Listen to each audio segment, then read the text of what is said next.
Assalamualaikum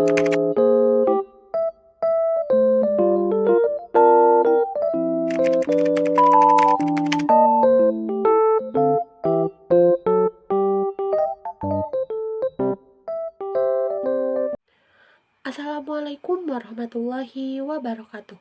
Perkenalkan, nama saya Pera Ramadanti, seorang mahasiswi dari jurusan Bimbingan Konseling Islam Universitas Islam Negeri Sunan Gunung Jati Bandung.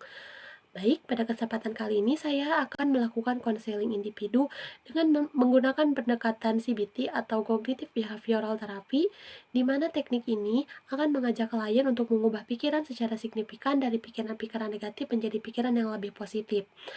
Di mana pendekatan ini saya terapkan pada klien yang bernama Ismail Maida, berusia 20 tahun, mahasiswi dari jurusan biologi, di mana ia memiliki masalah sedikit tertekan dalam perkuliahannya yang dilakukan secara daring. Terlepas dari masalah itu, juga kondisi di rumah yang kurang mendukung sehingga membuat ia melakukan aktivitas dan perkuliahannya itu kurang maksimal.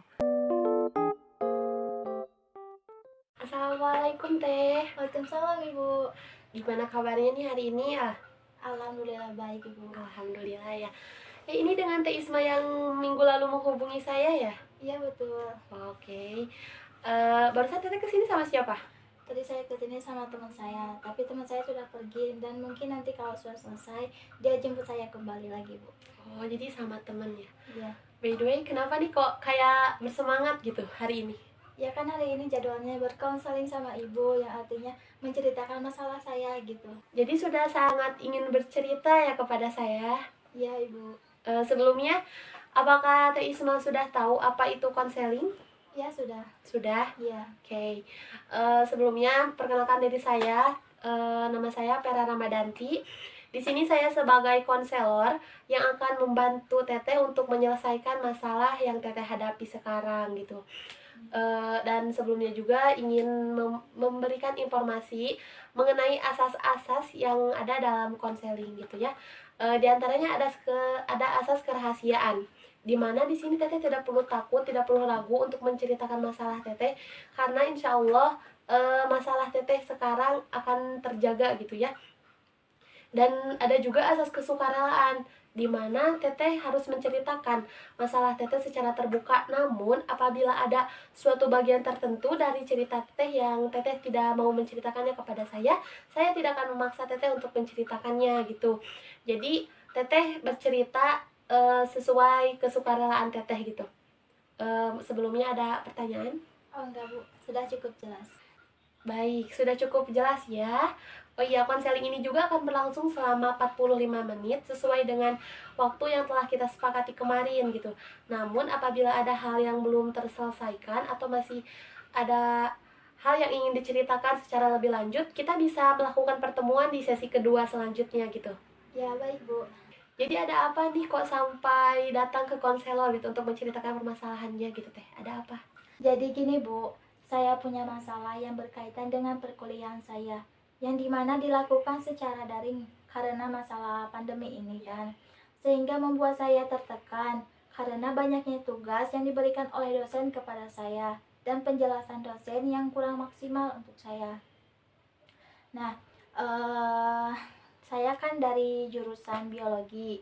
Nah, dimana jurusan tersebut banyak melakukan praktikum. Nah, praktikum itu dilaksanakan secara online, sehingga diharuskan untuk saya mencari bahan sendiri, observasi sendiri, dan itu membuat saya menjadi bingung. Terlepas dari masalah tersebut, keadaan di rumah juga yang kurang mendukung, sehingga terkadang membuat saya capek sendiri gitu kan. Saya juga pengen nangis gitu, karena itu tadi kurang enjoy, banyak tertekan, dan membuat orang tua saya marah-marah karena kondisi yang kurang mendukung tadi. Sebelumnya tadi orang tuanya sampai marah-marah gitu. Kalau boleh tahu, kenapa tuh sampai bisa marah-marah? Apakah Teteh melakukan sesuatu hal yang bagaimana gitu sehingga bisa seperti itu gitu? Jadi ceritanya begini Bu, di masa pandemi ini kan alhamdulillahnya orang tua saya masih punya pekerjaan, dan di rumah itu orang tua saya punya usaha rumahan seperti itulah, dan sudah memiliki beberapa karyawan. Dan saya sebagai mahasiswa, saya harus menjalankan tugas saya sebagai mahasiswa, dan juga saya sebagai anak, saya harus menjalankan tugas saya sebagai anak dan juga membantu orang tua saya dalam melakukan hal pekerjaan. Dan contohnya seperti ini, ketika saya disuruh orang tua saya untuk mengantarnya ke pasar, dan mengantar ke pasar itu cukup membutuhkan waktu yang cukup lama. Dan sama kuliah itu juga kan kadang bertabrakan, sehingga membuat saya kurang maksimal dalam menjalankan kuliah saya, tidak aktif. Dan jika saya menolak tawaran orang tua saya, jadi kesannya juga gimana ya kan, seperti saya sebagai gitu. saya sebagai anaknya. Jadi disinilah saya merasa bingung. Saya harus memprioritaskan orang tua saya atau perkuliahan saya, sedangkan saya harus menjalankan keduanya. Oh, seperti itu ya yang menyebabkan Teteh untuk ingin bercerita kepada saya gitu ya. Karena tadi permasalahannya kuliah daring, terus tugas kuliah juga banyak gitu ya, bahkan pekerjaan rumah pun tertangguhkan sampai membuat orang tua itu marah gitu karena mungkin terlalu mementingkan gadget gitu ya, padahal kan kuliah online identik dengan gadget gitu ya. Jadi orang tua itu seperti tidak mau tahu ketika kamu di rumah ya kamu harus melakukan pekerjaan rumah gitu ya berarti.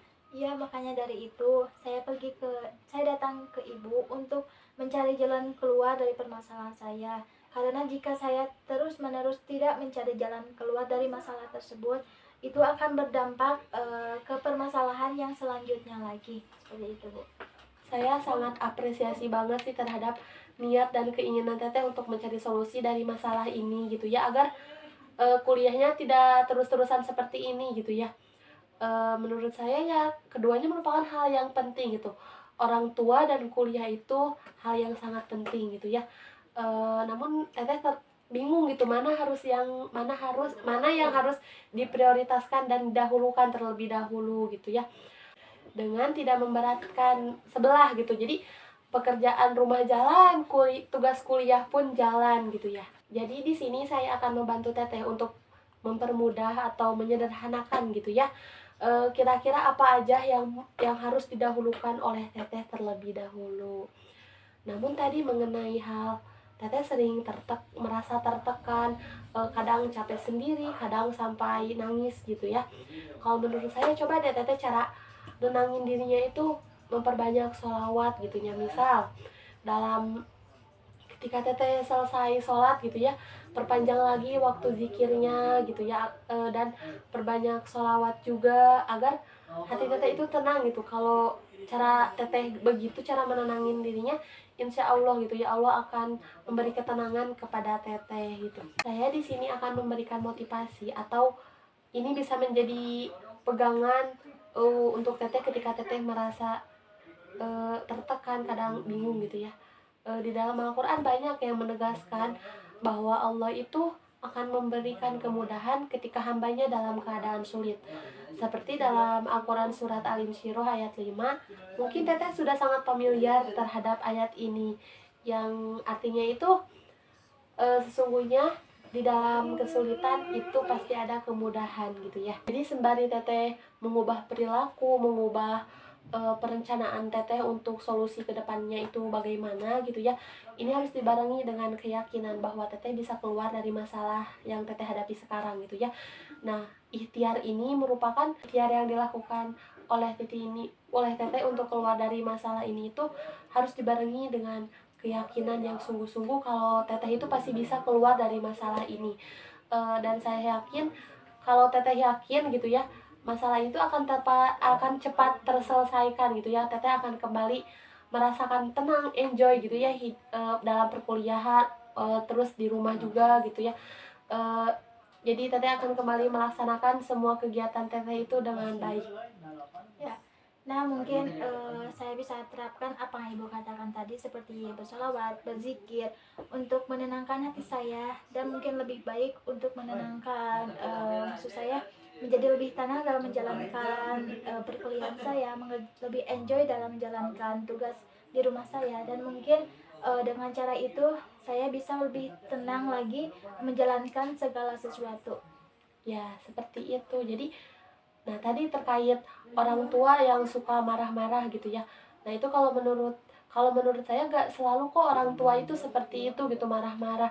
Mungkin pada saat itu teteh tidak bisa melihat atau teteh tidak bisa mengartikan orang tua itu ketika marah-marah itu mungkin bukan karena jengkel atau apa gitu ya.